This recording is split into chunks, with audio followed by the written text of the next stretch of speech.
नमस्कार।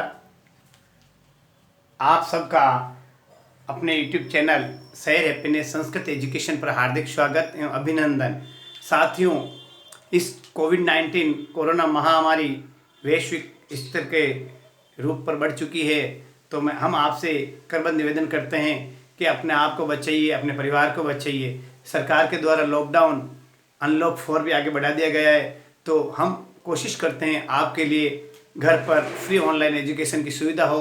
तो हमने अपने YouTube चैनल शहर हैप्पीनेस संस्कृत एजुकेशन पर आपसे रिलेटेड जो न्यू सिलेबस है NCERT का स्टेट गवर्नमेंट ने जो लागू किया है, उनके अकॉर्डिंग कक्षा 1 से 10 तक सभी विषयों से रिलेटेड वीडियोज़ आपको यहाँ उपलब्ध हो जाएंगे और आप इस लॉकडाउन में अपने घर पर रहिए, सुरक्षित रहिए और पढ़ाई करते रहिए। तो साथियों, आज का महत्वपूर्ण टॉपिक है डिटर्मिनर्स पार्ट 3। तो इस पार्ट 3 के अंतर्गत मैं आपको बताना चाहता हूँ कि डिटर्मिनर्स क्या होते हैं, इनके कितने टाइप्स, सब टाइप्स होते हैं, काइंड्स होते हैं। इनसे रिलेटेड वीडियोस हमने शहर happiness Sanskrit education YouTube channel पर अपलोड कर दिए हैं। तो साथियों, आप सब ज़्यादा से ज़्यादा इन बच्चों तक पहुँचाइए ताकि वो पढ़ें और इस एजुकेशन से जुड़े रहें। अब ये टॉपिक है डिटर्मिनर्स। डिटर्मिनर्स क्यों यूजफुल है? जब आप इंग्लिश लैंग्वेज सीखते हैं तो लैंग्वेज में ग्रामर होती हैं, उस ग्रामेटिकल व्यू से आपको करेक्ट ग्रामर कैसे लिखी जाए, कहाँ किस शब्द में कौन सा डिटर्मिनर्स लगाया जाए, उनसे संबंधित आज डिटर्मिनर्स पार्ट 3 है। तो मैं आज आपको 2 महत्वपूर्ण डिटर्मिनर्स एक साथ समझाना चाहता हूँ। डिटर्मिनर्स से रिलेटेड आपके एग्जाम में प्रश्न पूछे जाते हैं, चाहे वो स्कूली शिक्षा हो, चाहे कोई कॉम्पिटिटिव एग्जाम हो, और जो इंग्लिश ग्रामर से संबंधित जो इंग्लिश से रिलेटेड सब्जेक्ट है उनके जो एग्जाम होते हैं उनमें भी अक्सर प्रश्न पूछे जाते हैं कि डिटर्मिनर्स, कोई डिटर्मिनर्स दे देते हैं, कभी एग्जाम्पल पूछ लेते हैं, कभी सेंटेंस मेकिंग में पूछे जा सकते हैं। तो आज मैं 2 आपके लिए ले रहा हूँ, फ्यू, अ फ्यू और द फ्यू। इसके कंपेरेटिव में, इसके तुलनात्मक में रूप में लिटिल, अ लिटिल और द लिटिल, दोनों बिल्कुल सेम है। दोनों का यूज उसी परिस्थिति में होता है, लेकिन दोनों में कुछ डिफरेंस भी है। ये डिफरेंस आप समझ जाएंगे, यानी दोनों में जो अंतर है, तो आप आराम से इन दोनों को आप सॉल्व कर सकते हैं। तो मैं पहले आपको बताना चाहता हूँ फ्यू। एक फ्यू है, अब फ्यू के भी 3 पार्ट है, फ्यू, अ फ्यू और द फ्यू। आप भी नोट्स बनाना चाहें तो नोट्स बना लीजिए, मेरे पीछे पीछे आपके भी समझ में आ जाएगा। एक टाइप तो ये है, और दूसरा ले रहे हैं हम लिटिल। दूसरा कौन सा है? लिटिल। आप भी लिखिए, इसमें भी 3 पार्ट हैं, लिटिल, अ लिटिल और द लिटिल। ये 3 पार्ट है। अब सबसे पहले महत्वपूर्ण बात यह है कि फ्यू और लिटिल का प्रयोग हम कहाँ करें। तो सबसे पहले मैं आपको फ्यू से संबंधित यूजेज है, आप लिख लो। फ्यू का जो यूजेज करते हैं, कहाँ करते हैं, इनका यानी नियम आपको रोज बता रहा हूं कि फ्यू एक ऐसी जगह यूज होता है, सुनना आप, कि जिसको हम क्या करते हैं, प्लूरल काउंटेबल नाउन, ये याद रखो आप, प्लूरल काउंटेबल नाउन। अब ये शब्द आपको याद रखना पड़ेगा कि प्लूरल काउंटेबल नाउन क्या होती है। इनसे रिलेटेड वीडियोस भी हमने अपने YouTube चैनल शहर हैप्पीनेस संस्कृत एजुकेशन पर अपलोड किए हैं, आप विजिट कीजिए और समझिए कि काउंटेबल नाउन क्या होती है, अनकाउंटेबल नाउन क्या होती है। काउंटेबल जिससे हम गिन सकते हैं, जिससे मैं बताना चाहता हूं, बॉयज, तो बॉयज को हम काउंट कर सकते हैं, गर्ल्स को काउंट कर सकते हैं, डॉग्स काउंट कर सकते हैं, बुक्स काउंट कर सकते हैं। ये है जो काउंटेबल है, ट्रीज, इनको जिससे हम काउंट कर सकते हैं वो काउंटेबल आएगी, वो प्लूरल आएगा। यानी जो फ्यू है, इसका यूज हम 3 स्टेप में कर सकते हैं, फ्यू, अ फ्यू और द फ्यू। तो सबसे पहले मैं आपको बताना चाहता हूं, फ्यू का मतलब होता है कुछ, हिंदी शब्द में बोलते हैं फ्यू को हम क्या बोल सकते हैं, कुछ। अब फ्यू की भी 3 इससे सिचुएशन होती है, फ्यू, अ फ्यू और द फ्यू।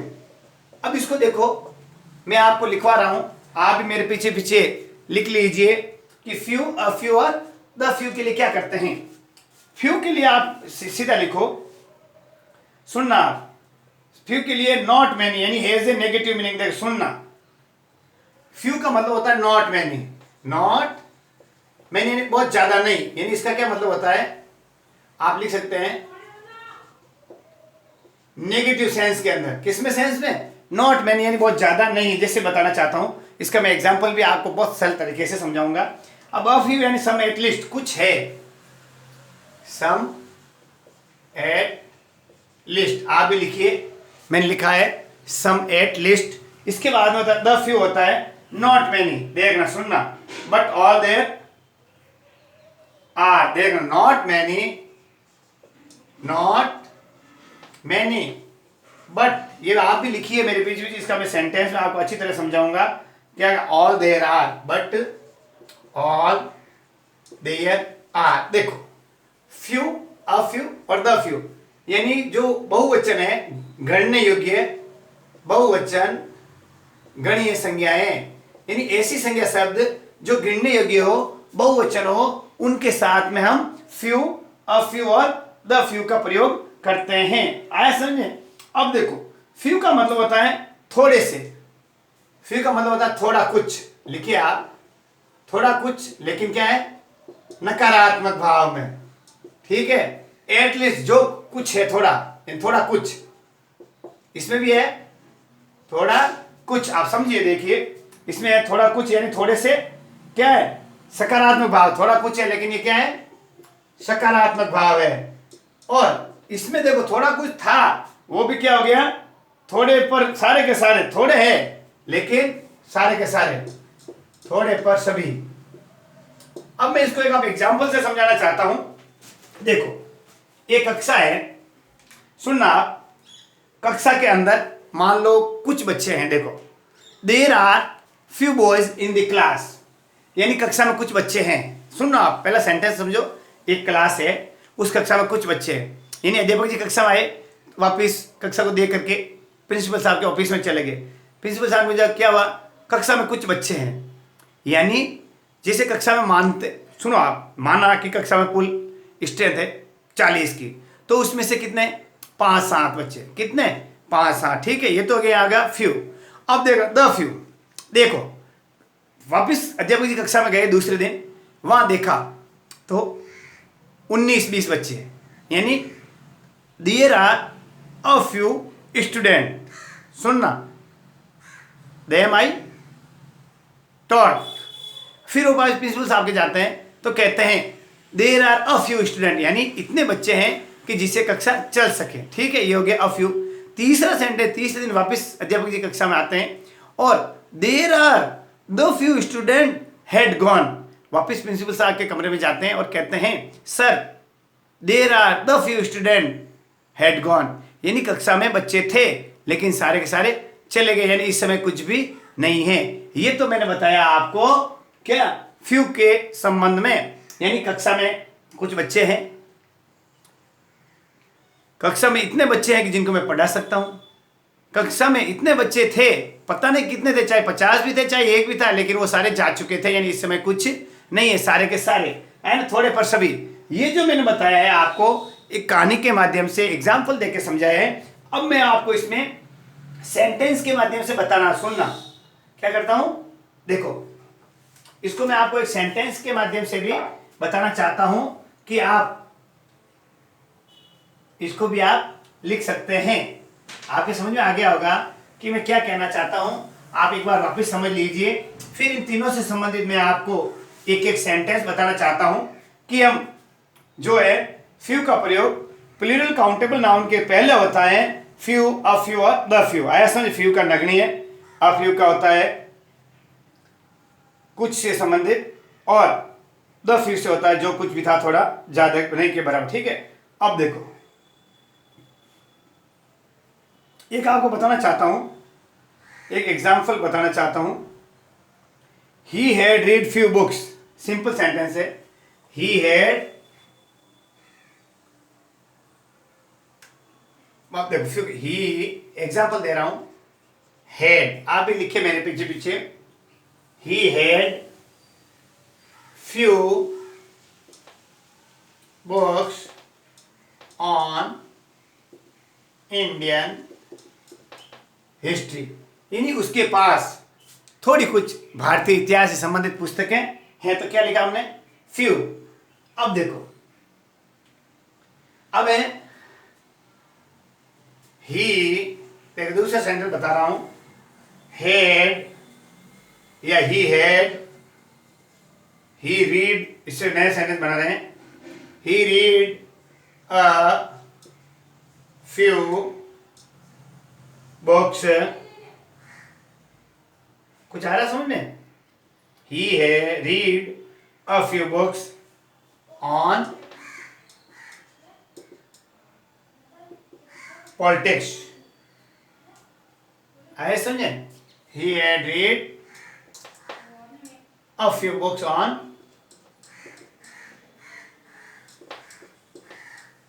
पॉलिटिक्स, ठीक है, यानी उसके पास जितनी पुस्तकें थी वो सब कुछ पढ़ चुका, फ्यू, अब देख लो, अब तीसरा चल रहा है आपके द फ्यू, क्या चल रहे हैं, द फ्यू, देखो द फ्यू के लिए देखो,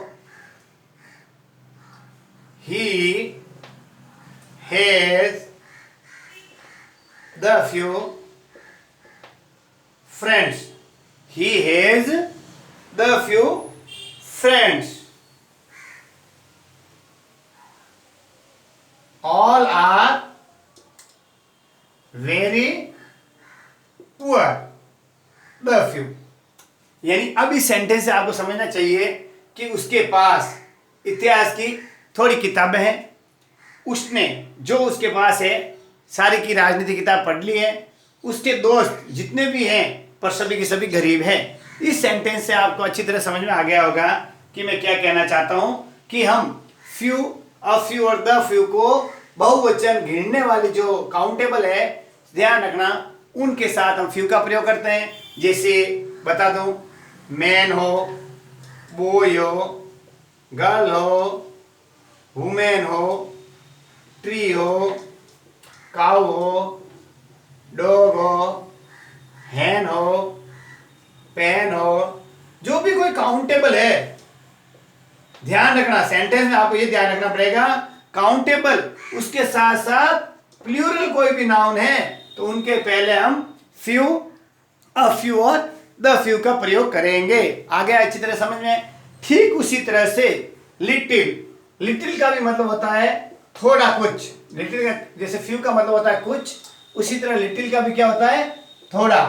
अब इसको हम कहां प्रयोग करते हैं, सुनने ना। लिटिल के लिए मैं आपको बताना चाहता हूं, ये आपने लिख लिया होगा रूल, कि हम जो फ्यू के लिए किस प्रकार करते हैं, तो उसकी मैं आपको सब कुछ अच्छी तरह समझ में आ गया होगा। एक बार वापस बता देना चाहता हूं, फ्यू थोड़ा कुछ के लिए, नेगेटिव सेंटेंस सकारात्मक सोच में जो सेंटेंस रखते हैं उसमें लिए, अ फ्यू थोड़ा कुछ है पॉजिटिव सोच, द फ्यू जो भी थे लेकिन पूरे सभी के सभी। आया समझ में? ये आपको महत्वपूर्ण बात ध्यान रखनी है कि जैसे मैं बताना चाहता हूं,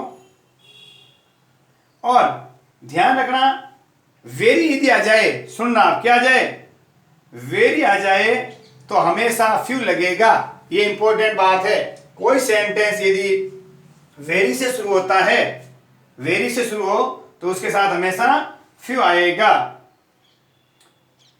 अब मैं आपको बताना चाहता हूं अगली बात, बहुत ही महत्वपूर्ण बात है।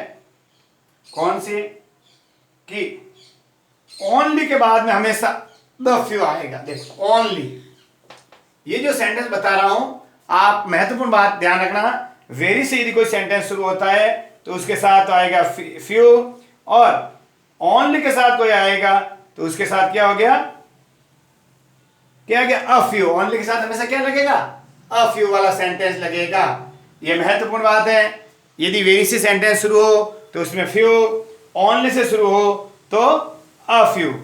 अच्छी तरह आपको समझ में आ गया होगा कि मैं क्या कहना चाहता हूं।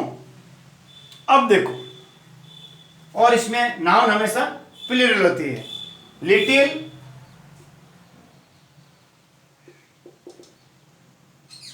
सिंगुलर, अनकाउंटेबल नाउन, ध्यान रखना, यानी एक वचन, अनकाउंटेड अगणीय संज्ञा, यानी ऐसे संज्ञा शब्द हम जिसको गिन नहीं सकते हैं।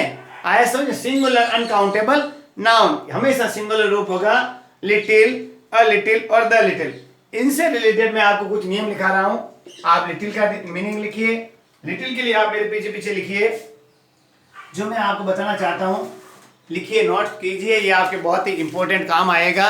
लिटिल के लिए लिखिए आप, मैं जो बता रहा हूं, जो जो वर्ड मैं बोल रहा हूं आप उसके साथ साथ लिखिए। Not much, not much. आया समझे? लिटिल के बाद में अ लिटिल लिखिए। अ लिटिल का मतलब होता है सम, दो नॉट मच,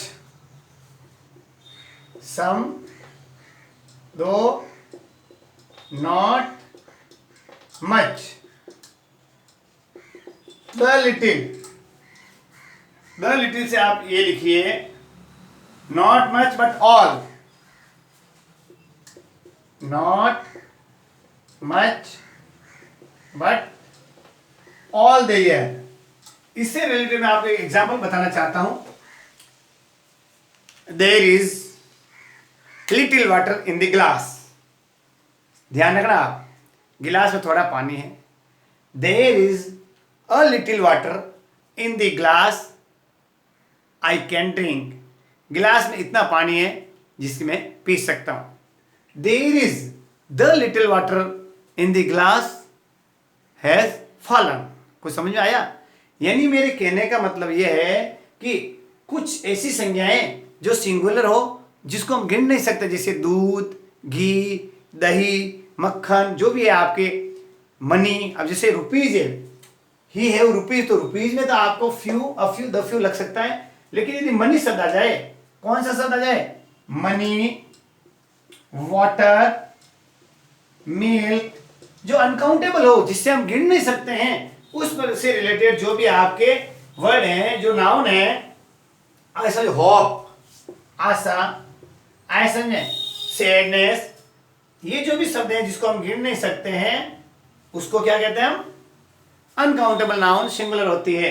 लिटिल, इसके लिए भी आप थोड़ा लिख लीजिए। मैं बताना चाहता हूं तीनों के हिंदी में अर्थ भी। लिटिल का मतलब होता है थोड़ा, ये भी थोड़ा कुछ है। फ्यू के लिए वो मत देखो, थोड़ा कुछ, लेकिन वो भी किसमें? नकारात्मक में। किसमें? नकारात्मक। अ लिटिल में थोड़ा कुछ सकारात्मक। सेम ऐसा कैसा है? थोड़ा कुछ सकारात्मक है। द लिटिल थोड़ा पर सभी, थोड़ा पर पूरा का पूरा, जो भी है। इसमें यह बात ध्यान रखनी है कि सिंगुलर अनकाउंटेबल नाउन आती है। आया समझ में? अब मैंने आपको एग्जांपल बता दिया। जैसे देखो, आप एक एग्जांपल भी लिखिए कि जैसे फूड है, मिल्क है, होप है, आया समझे, रिच है, ये जो सब मैं बता रहा हूं, टाइम है, मनी है, ये सब क्या आते हैं आपके? कोई भी लिटिल है उसके, अब मैं लिटिल के आपको पूरा बता ही देता हूं कि लिटिल के लिए हम नहीं के बराबर को नगण्य या अल्प उस मात्रा में, थोड़ा कुछ है नगण्य है, नहीं के बराबर नगण्य कहो, चाहे थोड़ा कुछ कहो, नहीं के बराबर उसमें नेगेटिव यूज करते हैं, और ये नेगेटिव सेंस बताता है, सिंगुलर अनकाउंटेबल है। अब दूसरा है अ लिटिल, ये थोड़ा कुछ है, इसको नॉट मच एंड नगण्य भी कह सकते हैं आप, जिसको हम बिल्कुल कम मानते हैं, इसको थोड़ा भी मान सकते हैं। और इसमें मतलब थोड़ा वो पूरा, थोड़ा है लेकिन वो क्या है? पूरा है। ये आपको ध्यान रखना। अब इनसे रिलेटेड मैं देखो आपको एक एग्जांपल बताना चाहता हूं। देखो, आई स्पेंड, देखना, आई स्पेंड लिटिल मनी, मैंने कुछ धन खर्च किया, ठीक है।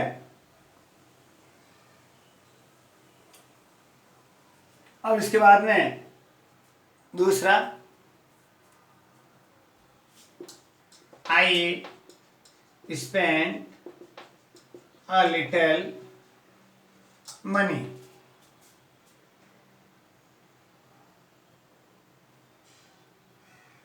तीसरा है, I spend the little money I had. Second, I spent a little money for books. यानी देखो, मैंने कुछ धन खर्च किया नहीं के बराबर, मैंने इतना धन खर्च कर दिया कि जिससे मेरी किताबें खरीदी जा सके। मैंने धन खरीदिया जो मेरे पास था। आपके अच्छी तरह समझ में आ गया होगा। अब मैं आपको एक जो लिक्विड से संबंधित है, सुनना आप, एक सेंटेंस पूरा समझ में आपको अच्छी तरह आ जाएगा। लिटिल अ लिटिल, देखो सुनना, ये तो लिख लिया होगा आपने। आप लिखिए एक सेंटेंस, देयर इज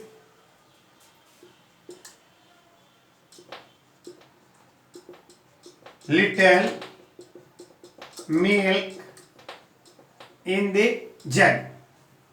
यानी जैसे हमारे घर पे मेहमान आ गए, या समझिए, तो जैसे ही पिताजी ने बीबी को बोला कि बेटा चाय बनाओ, तो बेटा ने बोला पिताजी घर में कुछ दूध है, यानी there is little milk in the jug, jug में थोड़ा दूध है, नगन यानी चाय नहीं बन सकते, नहीं के बराबर है। अब देखना सेकंड सेंटेंस है, there is a little milk in the jug make for tea. फिर पिताजी ने, एक दूसरे दिन और मेहमान आए, पिताजी ने पूछा बेटा चाय बनाना, तो बेटा ने कहा there is a little milk, यानी इतना जग में दूध है कि उनके लिए चाय बन सके। अब तीसरा देखना, there is the little milk in the jug has fallen. तीसरे दिन और मेहमान आए, पिताजी ने बेटी को पूछा कि बेटी चाय बनाओ, तो बेटी ने क्या सेंटेंस बोला, there is the little milk in the jug has fallen, यानी जग में दूध था, सारा का सारा गिर गया, यानी अब बिल्कुल नहीं है, था बहुत सारा था लेकिन अब नहीं है, यानी पूरा का पूरा।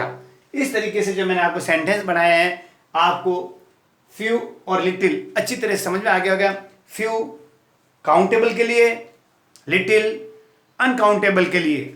फ्यू हमेशा प्लूरल के साथ लगता है, और जो लिटिल है सिंगुलर के साथ लगता है, लेकिन वो अनकाउंटेबल होती है। आया समझ में? ये ध्यान रखना है। फ्यू के फ्यू और लिटिल में वही नगनी है, अ फ्यू और अ लिटिल सेम है, द फ्यू और द लिटिल। आगे समझ में? मैंने जो दोनों एग्जाम्पल आपको बताए अच्छी तरह समझ में आ गया होगा। तो साथियों, आज हमने फ्यू और लिटिल से रिलेटेड जो आपको डिटरमिनेंट समझाए हैं, आप ज़्यादा से ज़्यादा बच्चों तक पहुँचाइए, और हम हमेशा कोशिश करते हैं आपके लिए नया टॉपिक लेके आते हैं। नमस्कार।